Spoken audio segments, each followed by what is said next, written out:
Uhuruchi ọma Igbo ndị ọma na-ege ntị, ekele m ụnụ nnọọ n'akụkọ ụwa tata bụ ụka bụ abalị 9 nke ọnwa nke ise n'ahọ 2021. Ọkọ akụkọ ọ bụ mụ onwe m Izunna Okafọ. Tupu anyị aga n'akụkọ nke a ji bịa, ṅaa ntị ka ị n'isiokwu mebere akụkọ nke ị ga-anụ ugbu a. So na ndị ọrụ NDLEA anwụchiela mmadụ 5 maka ọgwụ ike na Abuja. Tọzie ntị n'ala ka ịnụ ka o si mee.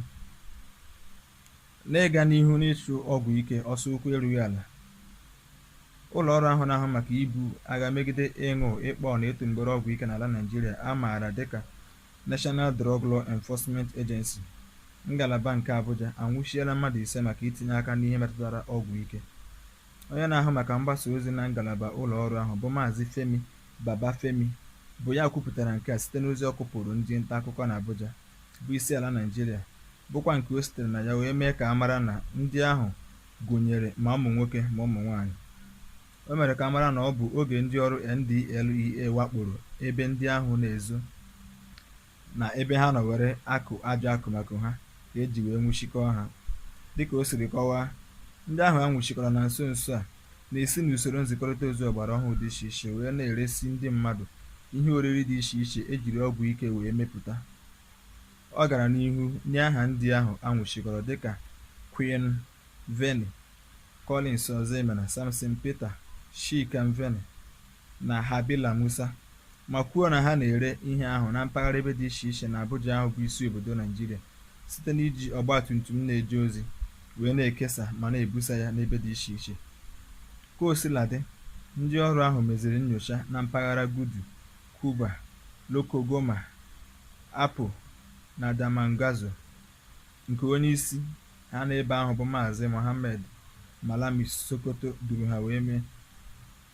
Ha hụtasịrị ụfọdụ ọgwụ ike dị iche iche n'ebe ahụ, bụkwazị nke ha bukọrọ ma kpọchie.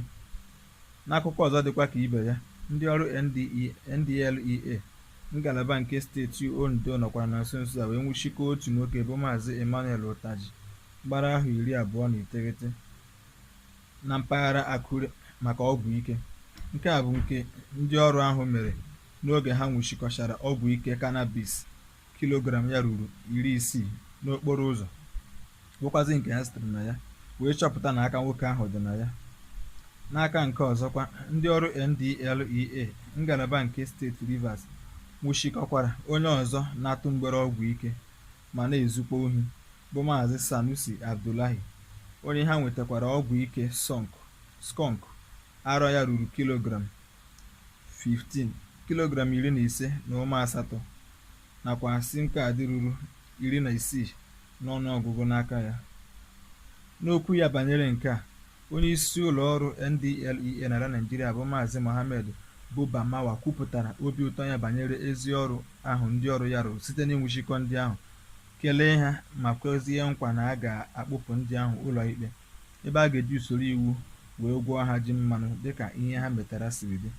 Ọ dụkwara ndị ọzọ na-etinye aka n'ọgwụ ike ka ha sepụ aka na nke ahụ, n'ihi na ụlọ ọrụ ahụ na ndị ọrụ ya agaghị ada mba ibu agha megide ihe ọbụla bụ ọgwụ ike n'ala Naịjirịa. N'ebe a ka akụkọ ụwa nke a bịara na isi njedebe, na tupu anyị achịkọta, nakwa ntị ka n'isiokwu mebere akụkọ ịnụrụ ugbu a.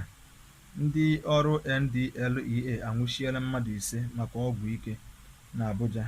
Onye wetara gị akụkọ bụ Maazị Izunna Okafọ. A sị nka nkwọ tata kpọtara gị ihe ọma. Ndewo maka ige ntị. Ka chi fonu.